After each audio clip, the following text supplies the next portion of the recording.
এখন আপনাদের দেখাবো গোসল ব্লগ। কি ভাবছেন ভয়েস অফ আশিক পাগল হয়ে গেছে?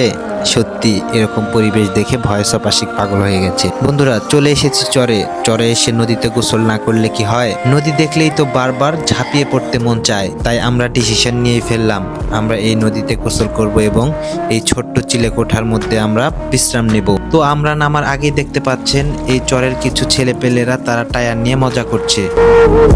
আমরাও সাথে গেলাম এবং মজা করলাম।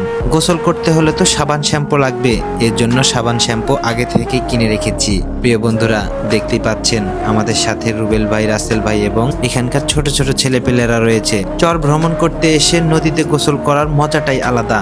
এমন আনন্দ কেউ করেছেন কি?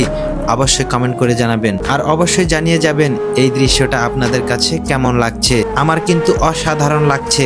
শহরের মানুষ লাখ টাকা খরচ করেও এরকম ফিল নিতে পারবে না, আমি 100% শিওর। আমাদের গোসল করা শেষ, আমরা এখন এই চিলেকোঠায় বিশ্রাম নিব। বিস্তারিত পরবর্তী ভিডিওতে। রুবেল ভাই সাবান না কোনা ধরুন শ্যাম্পু এটা লাগবো কি ভাই? এ ভাই কি ওটা?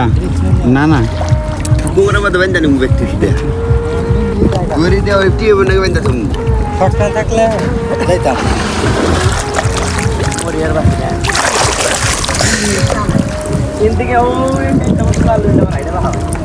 নৌকা রাখি বাজায় দেখুন।